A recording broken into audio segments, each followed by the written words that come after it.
Oh my God. Yeah. Woo! That was All really right. hard. And I think people are here. Thank you for bearing with us. This is very lovely. Hi, Lisa. Hello, Lauren. How are you? I'm good. I hate technology, although I love it because it's happening. So anyone watching, thank you. I appreciate it. People are sending hearts. I don't know. This is lovely. I kind of want to put on those fake sunglasses, but I won't. Well, I'm glad we figured it out. Oh, my God. Or actually, I figured out nothing. I was just waiting for all of the people behind the scenes to do their magic. So I'm glad I see people still with us. Yes, people are still with us. That's so nice. Thank you. Okay.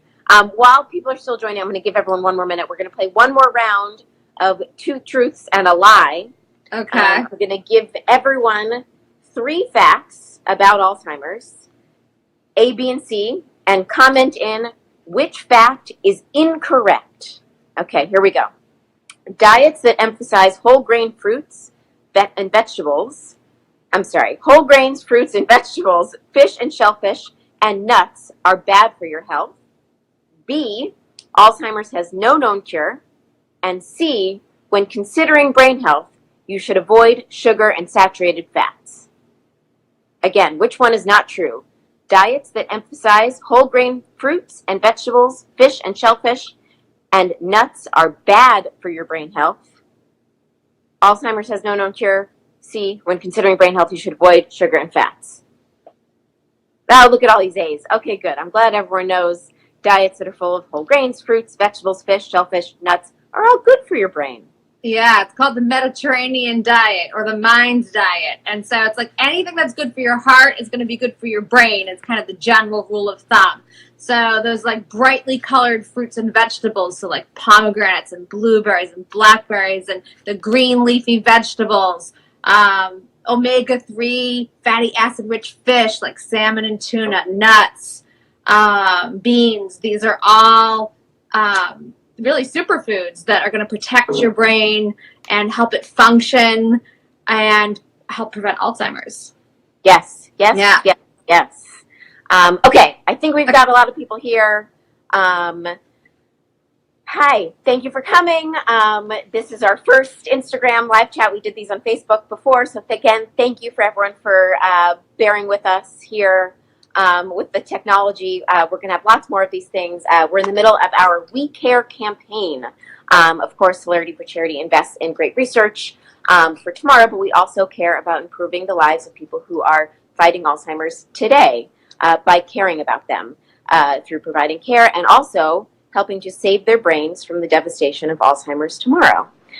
This week, we are focusing on how living a brain-healthy life can delay the onset of Alzheimer's and reduce your risk of cognitive decline. So, as you all know, Dr. Lisa Genova is here. We're going to talk about brain health. Lisa is an amazing neuroscientist, Alzheimer's advocate, and she wrote Still Alice, which, of course, is one of the most amazing and touching, emotional, and accurate portrayals of Alzheimer's that was turned into a tremendous film. Lisa, thank you again. Thank you, Lauren. Do you want to give us like a little background overview of you and your work before we jump into some questions? Yeah, super fast, though, because, I want to give everybody the time, to talk about the issues that people are concerned about and want to learn about and tools that they can take with them. First, thank you, Hilarity for Charity, and turning your life experience into something that's helping millions of people. And while we do want the cure, it's super important to focus on how do we care for and stay connected to our loved ones who have this now. So in the absence of a cure, what can we do to live as fully and as richly as possible with this disease, which is really brutal. So my background's in neuroscience, but I actually didn't do any Alzheimer's research when I was at the lab. Oh, wow. My interest in Alzheimer's began with my grandmother, so this has been a really personal journey for me, too. And so I learned everything I could about Alzheimer's and read up on everything, and I came to understand the molecular neurobiology and the clinical disease management and the symptoms and caregiving. So I read the 36-hour day and books like that. And I had all of this education, but I lacked empathy. I didn't know how to stay connected to my grandmother as her granddaughter. I could understand her as a neuroscientist, but not from a place of empathy. So I had great sympathy for her and for all of us. I felt so bad for what she was going through, and I felt so bad for us losing her. But I didn't know how to feel with her. And that was the leap that I made. Well, fiction is a place where you could explore empathy. And so that was the inspiration for writing Still Alice. And that set me off on a new career, because I've seen the power of story in helping people understand these neurological diseases and disorders and conditions and mental illness that are really overwhelming and scary and difficult to look at. And, we dehumanize them if we don't look at them. So story is a really powerful way for getting people to understand from a place of empathy what's going on.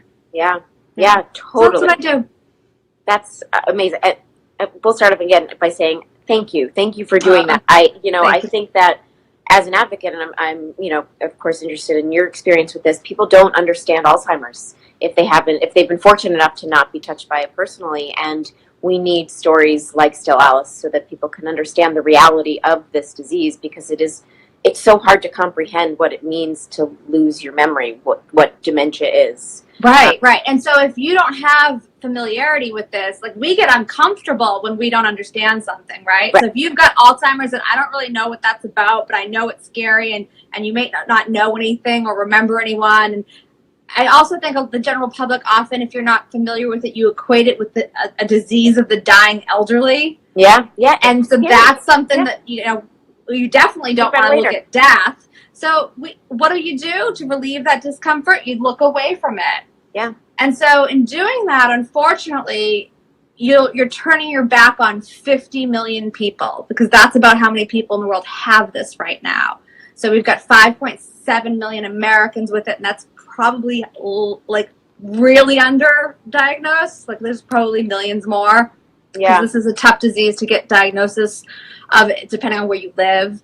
Like, getting people to look at this is super important, because it helps the people who have it now feel supported and cared for, like much like we do with cancer now, which we didn't do 50 years ago when we were afraid to talk about that and called it.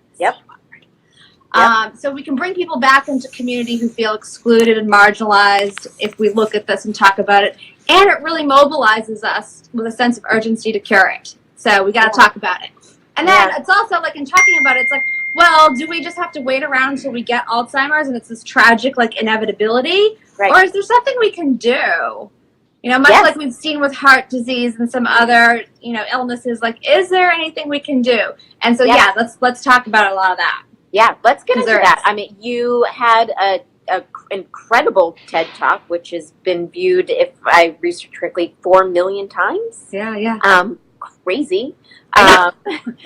Which is how you can prevent Alzheimer's. So, can you give us some highlights? Well, what is some of the latest science? What's promising?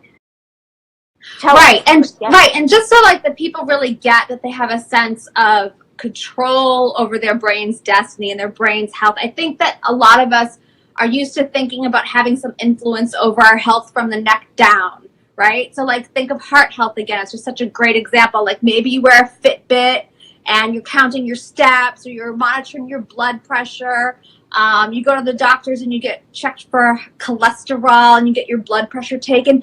This is all monitoring for heart disease. Yeah. And what do you do about it? You eat well and you exercise and you do some things and you get the blood pressure down and you get your cholesterol down and you get the steps in. Well, we can also influence our health from the neck up. And so it's not particularly, like, high tech and sexy, but it works, and we have the data. So we started by talking about the Mediterranean diet, the fruits, the veggies, the whole grains, the beans, the fish, the olive oil. It has been shown, like, many times over that a Mediterranean diet will reduce your risk of Alzheimer's by 1/3 or to 1/2. So it hovers at about 1/3, which is massively significant. Yeah, so, and to do anything about a disease that we originally thought we could do nothing about is huge. Right. So that's a beginning.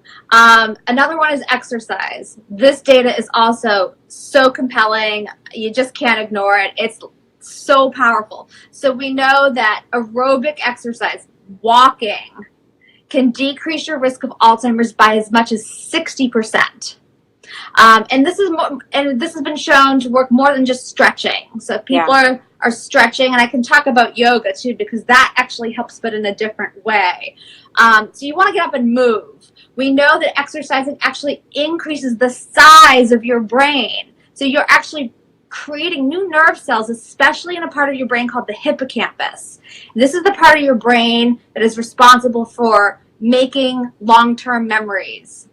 So you can't remember what I said 5 minutes ago if you don't have a hippocampus. So if you're losing cells in your hippocampus, which is where Alzheimer's disease starts, that's when you're going to start to be like, oh, what did you say? Or what did I say? Or what, you start having the which is different than normal forgetting, and we can talk about that too. But so when you exercise, you increase the size of your hippocampus, which is like boosting your ability to resist any Alzheimer's that might be starting. So we also know that if you have type 2 diabetes, you're increasing your risk of Alzheimer's by 2. It's twofold. So we know that exercise and diet decreases your risk of diabetes. So there's a lot of like moving parts that interplay here.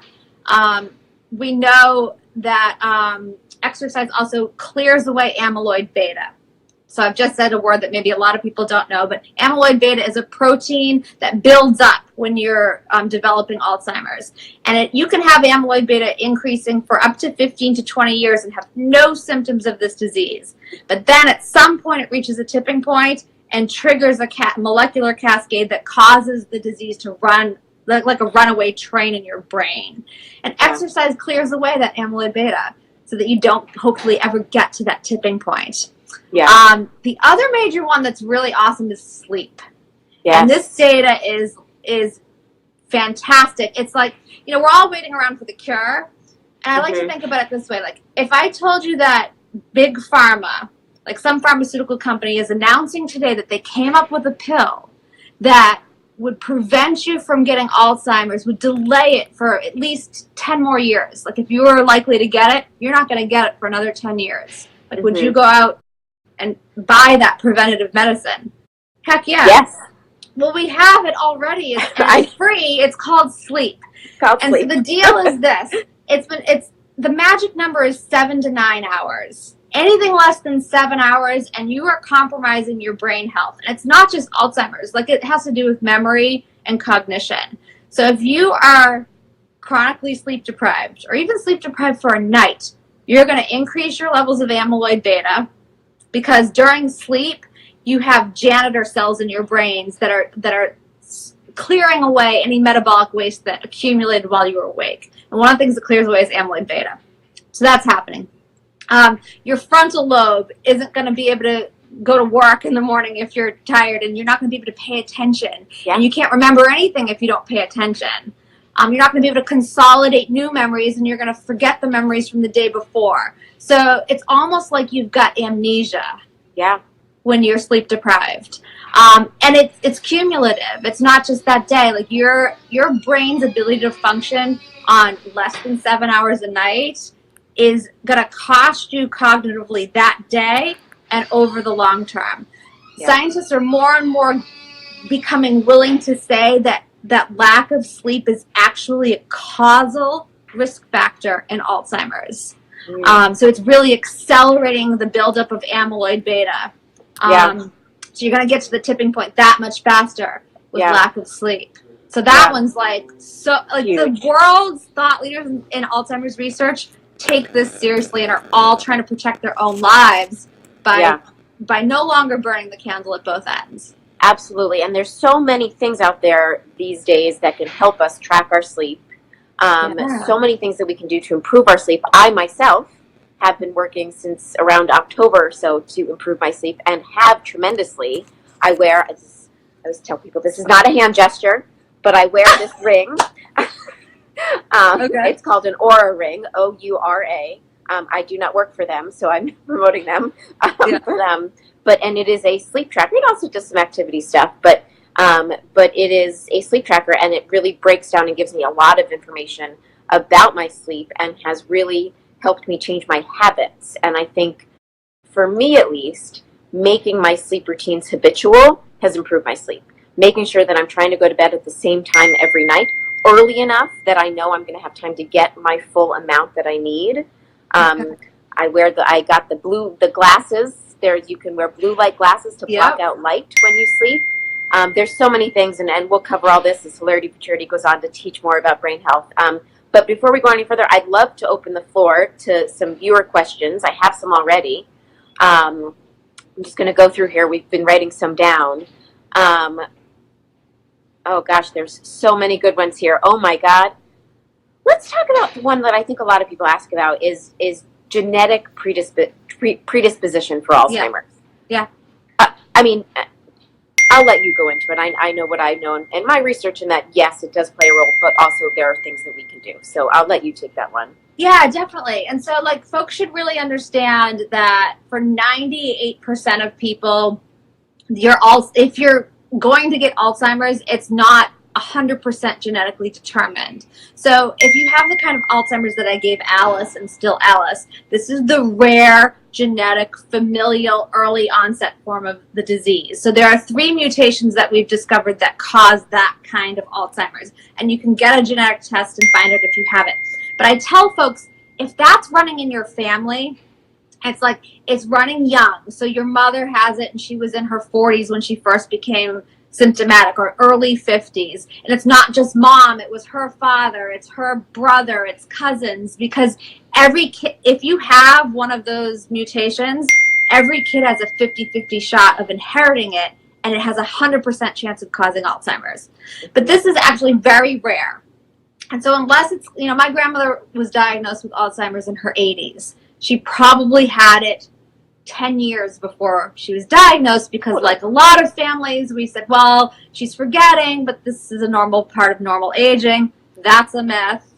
But we believed that, and we just were in denial. Like, we didn't want to see this happening to someone we love, so we're like, we're not going to look at it. But anyway, she still was older. So while there's Alzheimer's in our family, I'm not guaranteed to get it.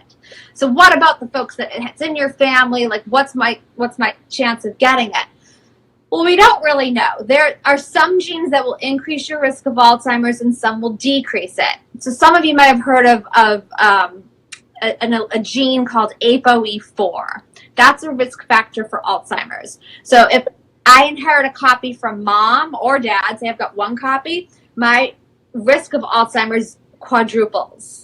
If I get 2 copies of ApoE4, if I've got one from mom and one from dad, now I've got an 8-fold increase.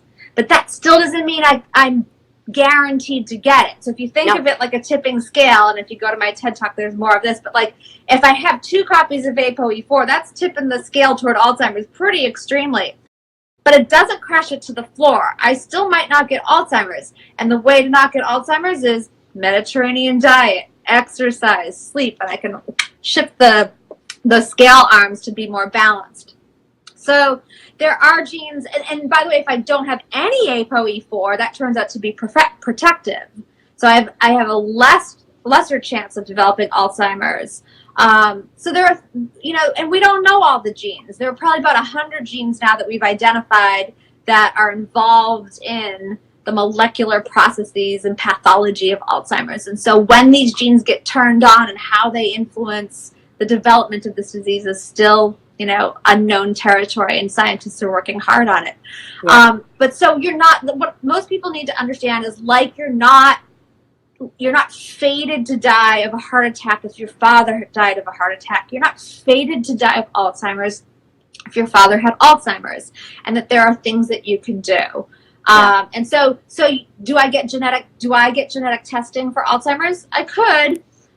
What I tell folks is that I live my life as if Alzheimer's is a threat to my longevity, because it is. 1 in 10 of us at the age of 65 will have Alzheimer's. At 85, it's 1 in 3, fast approaching 1 in 2.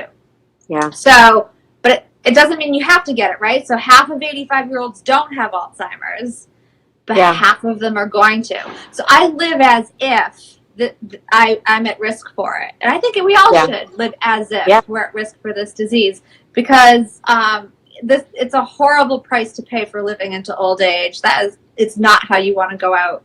No, it's not. And you know, and I'll say that I myself have done a deep dive into my genetics, and I know my genetic makeup, and therefore I take the steps that I need to do in order to recognize the type of life I need to live as someone with the genetic makeup that I have. And I understand that some people don't want to make that choice, and that's absolutely fine. Yeah. But also, if you do, know that where we are with this disease, or many diseases, is in an amazing state of hope, even with Alzheimer's, which is a disease that had no hope recently. And I think that, you know, as someone typed in earlier about something about clinical trials, and I currently am not a part of a clinical trial. However, I guess in a way that I am, because I am a part of a research lab that does research on Alzheimer's prevention. And so doing these things for myself helps me, but hopefully maybe one day they'll help other people and their prevention of their disease. So I think there's a lot of different choices that people can make there. So yeah, definitely. And so and there's more. I just want to make sure we touch on some others too. So we know that anxiety and stress are really bad for your brain health and really bad for your memory, and can accelerate you getting to Alzheimer's. So we know that actually, in being lonely, so loneliness, anxiety, depression, stress all lead to increases in inflammatory gene expression and to increase levels of cortisol. This is like one of your fight or flight hormones, and it's meant to spike quickly and then turn off quickly. So like we've evolved in the past, it was, you know, there's a threat to your life, so your body mobilizes to save your life, run away, and then there are receptors in your brain and body that then react to those hormones and shut the whole system off. So then you're safe, everything's fine. The problem today is, you know, we're not being chased by predators, but we are perceiving emotional stress chronically. Yeah. And we worry about what happened yesterday, and we worry about what we have to do tomorrow, and the chronic flood of these stress hormones then desensitize the receptors, or they get turned off and down regulated, and so it just breaks the turn off valve, and we just are flooded with this stuff. And it turns out that actually compromises our ability to remember. So we'll have worse memories when we're chronically stressed, and that will also contribute to shrinking your hippocampus, and it will contribute to you being more at risk for Alzheimer's. So how do we deal with that? So we know things like meditation, yoga. I mean, again, these are really low tech, not sexy. This is not a magic pill, but the stuff really does work. So if you can, you know, get your perceived stress, and it's perceived stress. So we can measure it in all different ways. But if you actually believe that you are less stressed, that's the most accurate indicator of whether or not you are actually dampening and lessening the stress response in your body. Yeah. So important. God, we have so many good questions here. Oh my God. People seem to be pretty into some prevention. And we talked about the big things, like we've said. I feel like we've covered I just want to take I think we have time for like 2 more questions. How are we in time? What should we do? We'll do 2 more. Okay. I feel like, where are we going to go? Oh, God, so many things. Oh, yeah, someone just asked if anti-anxiety medicine helps to prevent. Yes, as anything that can help you get the anxiety levels down is going to help with the chronic impact on inflammation and memory loss. Someone asked if doing things like reading crossword puzzles, if they help with brain health at all. This is a great question, because it's like one of those myths that I want to debunk.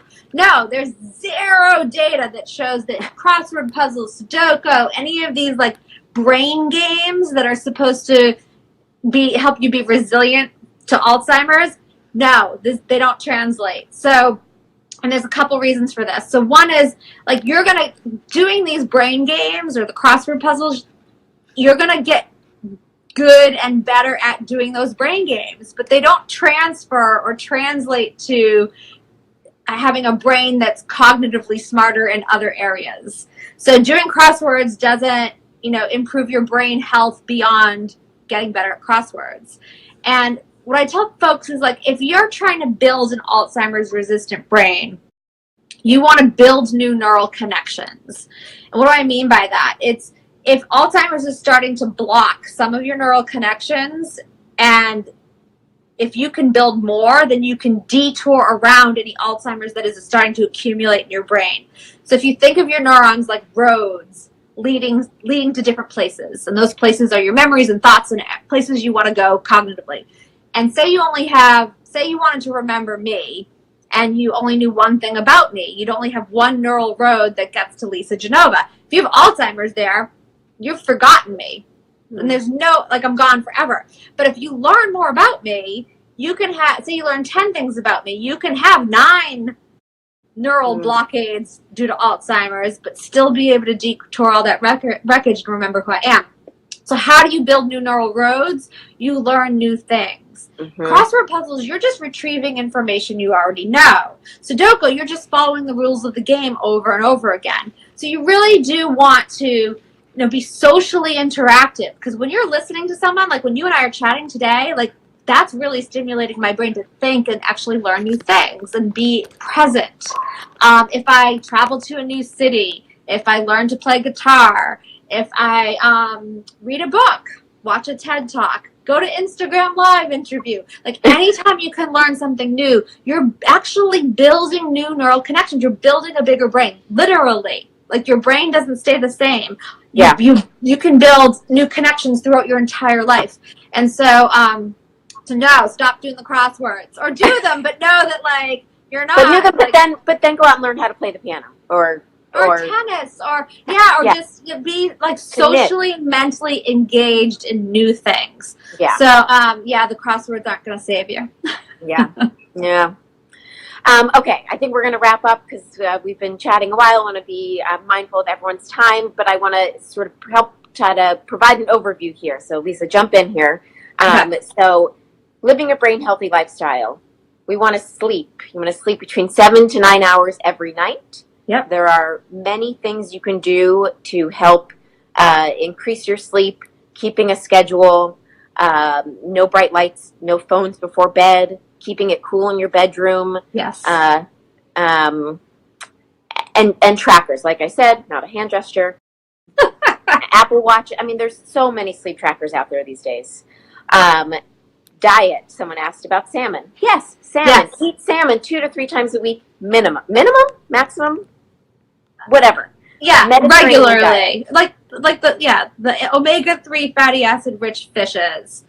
Yes. Blueberries, nuts, Mediterranean diet, olive oil. What is good for your heart, good for your brain. Yep. Exercise, so important. Exercise changes your brain. It helps keep your brain healthy.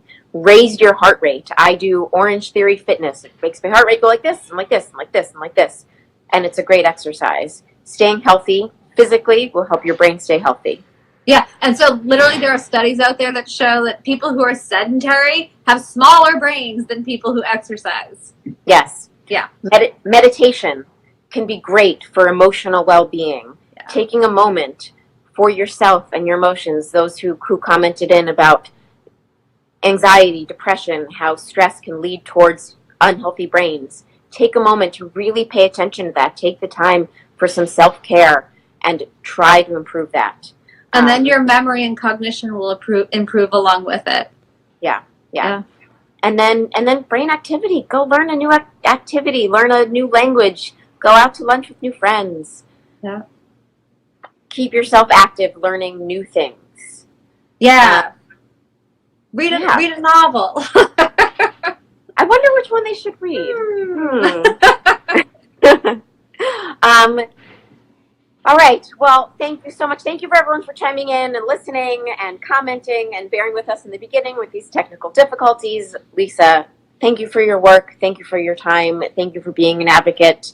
Thank you for telling stories of people with dementia. It's so important, and I believe the only way we are ever going to find a cure is by making it feel human. So thank you, Lauren. Thank you. Right back at you. Thank you for all that you're doing. You're amazing. Thank you. Thank you. Thank you. Okay. Bye, everyone. Bye.